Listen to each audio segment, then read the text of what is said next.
please welcome John Barchitta, everybody. John Barchitta!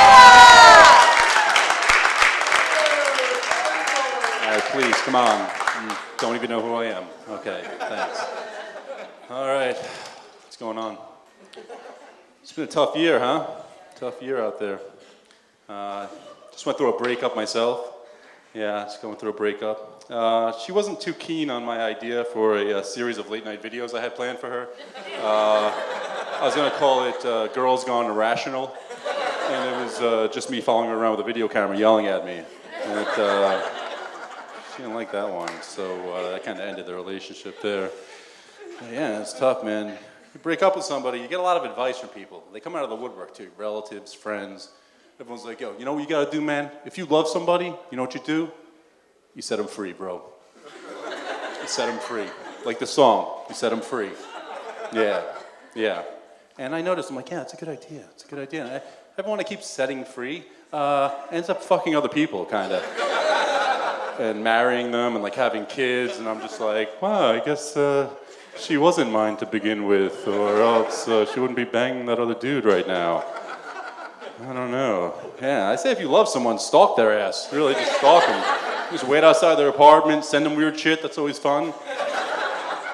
You know, break into their email account, you know, delete emails and stuff. You have to have the foresight, though, to get the password while things are still good, though. That's the funny thing about that. You're like, what is that? Your password's kittens? Oh, that's so funny. I'll write that one down for later on.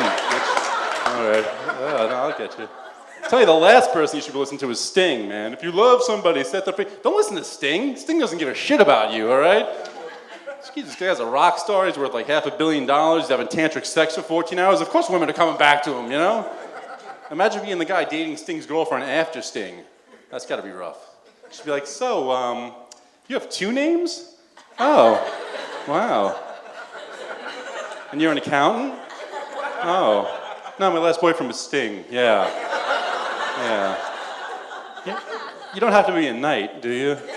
No, Sting was a knight. Oh, well, whatever. Man.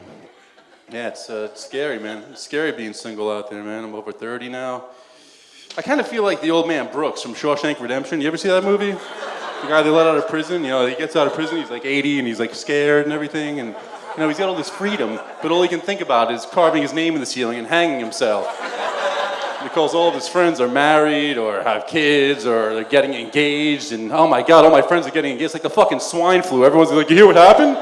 Another person got engaged, like a knife in my heart, like lemmings going over a cliff. Everyone's planning their cocktail hours. I'm like, they're gonna have fried galamad at the cocktail hour?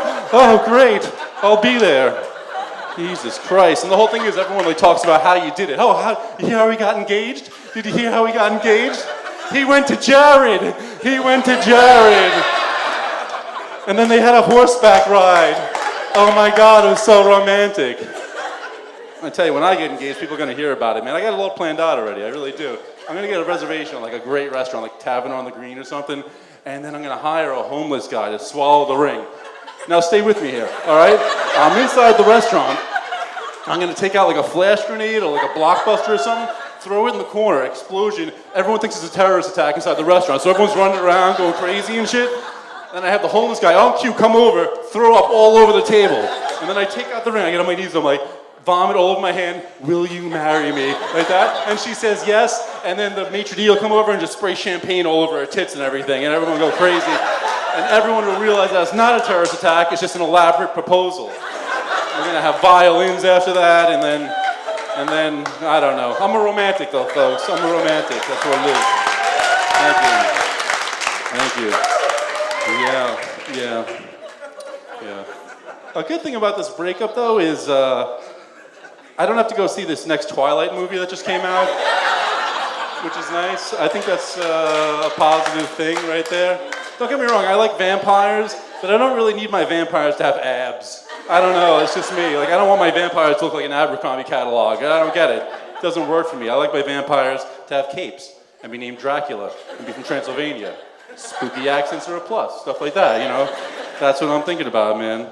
Yeah, I don't get these Twilight movies. I went to the first one, I went to the movie theater, and it was all these young girls and their mothers, and they're screaming, and the mothers are even worse than the young girls. Like, they're like worked up into some like pre-menopausal frenzy. Like every time some boy comes on the screen, everyone's screaming. I'm like, what the fuck is going on?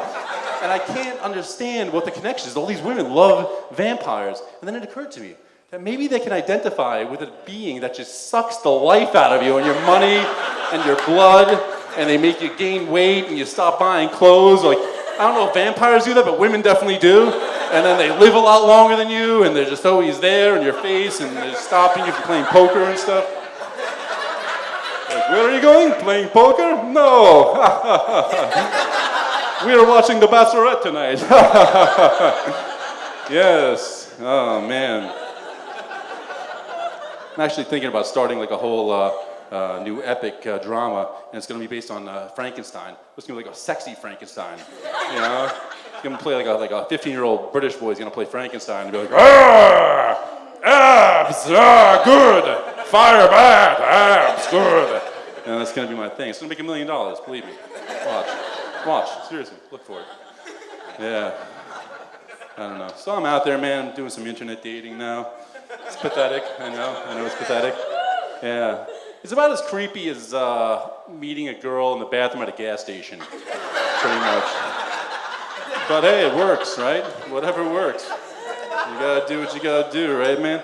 But always, like, I get neurotic, and I'm like, what happens, like, if this goes further than just like emailing? You know, what happens if we meet and we hit it off and we have kids and the whole nine, we fall in love? What do I tell my kids? Because like you talk to your parents, they have a story, right? I talked to my grandmother the other day. She had a story and a half. I was like, Grandma, how'd you meet Grandpa? And she was like, oh, well. I mean, and it got a little anti-Semitic at one point. I don't know what she was doing with that, but I was like, she's like, well, it was 1938, and your grandfather was so handsome. And we went to Coney Island. And I remember it was 1938 because Hitler was killing the Jews. And I didn't care because my father just lost his job at the garment district. And you know who controls the garment district? I'm like, Grandma, what the hell are you talking about? And then she was like, oh, and then he took me on the merry-go-round, and he bought me a potato. And in those days, that meant you were engaged, you know. And we ate our potato, and blah, blah, and all of a sudden, like, the hospital staff had to come over and sedate her and everything. It got kind of weird. So I'm like, what would I tell my son? I'd be like, well, how did I meet your mother? I was on adultfriendfinder.com.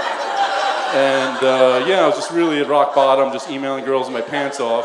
And I came across your mother's profile, and she was Layla Love 69. And I just knew that's a classy kind of broad. And you know, all these years later, I just well, I set her free, son. I set her free, and she fucked somebody else. So that's what happened there. That's what happened there. And yeah, man. Thank you. You're very kind. You're very kind. Yeah, I was driving around the other day. I saw a sign that said deer Xing. And I thought to myself, how does a deer buy ecstasy? They don't even have wallets. What's an ecstasy dealer doing in the middle of the woods? That can't be good. Why doesn't that sign have glow sticks on it? I don't know. Oh, man. I was watching the Crocodile Hunter the other day on Animal Planet. Man, that guy's got to be careful, huh? Wow. Just let me know if this is too soon, folks. Let me know if this is too soon. Can they take that fucking show off the air? I mean, it is so fucking creepy watching this guy spin out of control like a drug addict for half an hour. I mean, the whole show is foreshadowing. He almost got killed like 7 times in the half an hour I was watching the show. He almost got bit by a snake and like hit by a van or something. I don't know what the fuck he was doing, man. Oh my God, I feel bad about it too. I feel like we're almost responsible as society, responsible for this guy dying because he had to push the envelope, right? Remember when he started out, everyone was like, hey, Vinny, you gotta see this guy. He's like wrestling alligators and shit. He's unbelievable. And then like 2 months later, we're like, yeah, what else can you do? I don't know. What do you know about stingrays? Nothing? No, jump in the water, you're good. Yeah, no, they're in petting zoos. They couldn't possibly harpoon you in the chest or anything. No, you're good. You're good, yeah.